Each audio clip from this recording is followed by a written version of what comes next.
ilm and knowledge is a lot.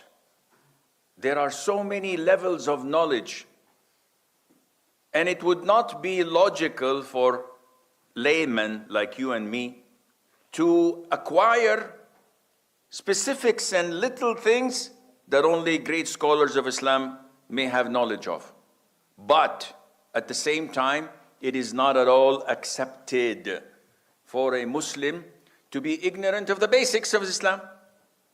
Unfortunately, today, the basics of Islam are unknown to the vast majority of Muslims. And this is sad. In my counseling sessions, I usually ask, it's one-to-one. So when people come to me, I acknowledge and identify their problem. So I ask them a question. And I say, what are the pillars of Iman? 95%, imagine the percentage, 95% would say Shahada, Salah, Sawm, and I think Zakah. What do you think of this answer? Right or wrong? Wrong. And I say to them, wrong answer. This is not the definition of Iman. This is the definition of the pillars of Islam. And you missed one. So say, pillars of Iman? I've never heard of this. 95% of the Muslims say, we've never heard of this. What does this tell you? It tells you that we have a problem in the basics that each and every Muslim should know. I'm not telling you to tell me about the types of riba. You may not deal with money and transactions, so you're not obliged to know this. It's not mandatory upon you.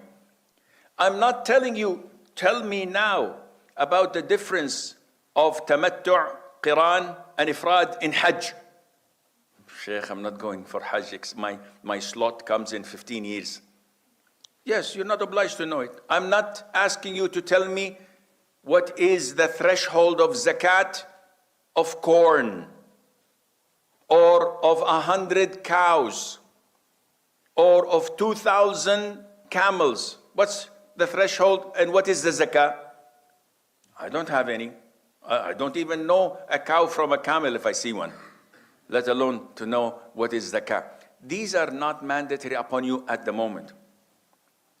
But essential things of Islam, they're mandatory.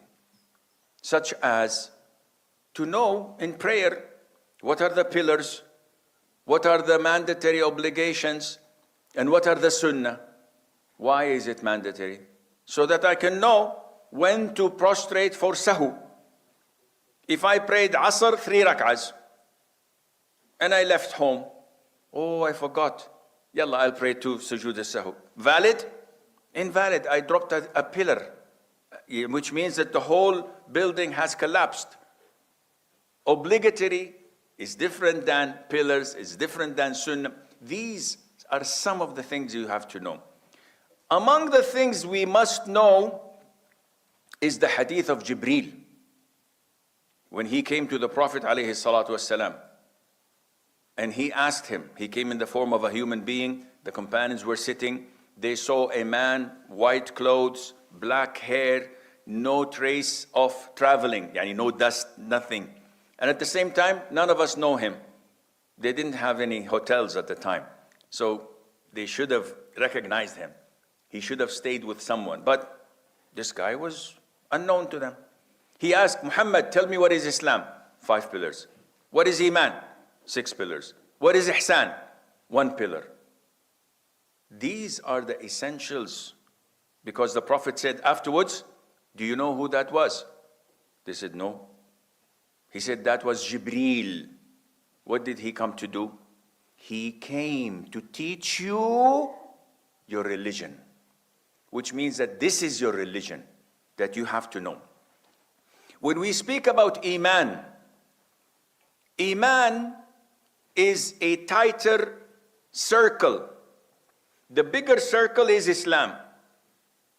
all of you are Muslims, in the sense that you believe in the Shahada, you pray, you fast, you do zakah, you will perform Hajj, inshallah. These are pillars that we can see. What's in your heart, Allah knows about it. The bigger circle has an inner circle, which by default, all those in the inner circle are Muslims.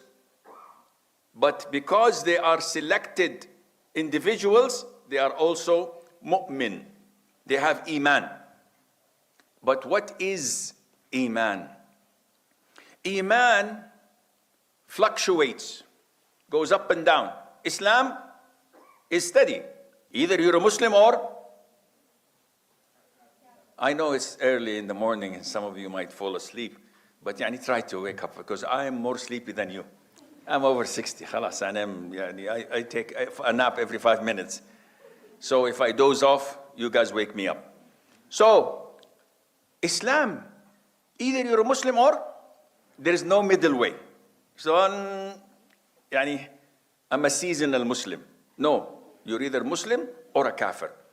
However, when you go to the inner circle of Iman, this is different. It fluctuates. And this is why it increases with deeds that are good and decreases with sins. What is the evidence? भूलने की बीमारी, depression, stress और anxiety ये एक ऐसा मसला है जो आजकल हर दूसरे शख्स को है, और इन्हीं प्रॉब्लम्स के साथ मेरे पास हॉस्पिटल में पेश. Why do you need evidence? Because I have so many people on the internet, on TikTok, saying that Iman is one wholesome. Either it's there or it's not. And these are the far extreme. We have the Khawarij. You know the Khawarij? The Khawarij is a deviant sect and cult. They say Iman is one whole lump sum.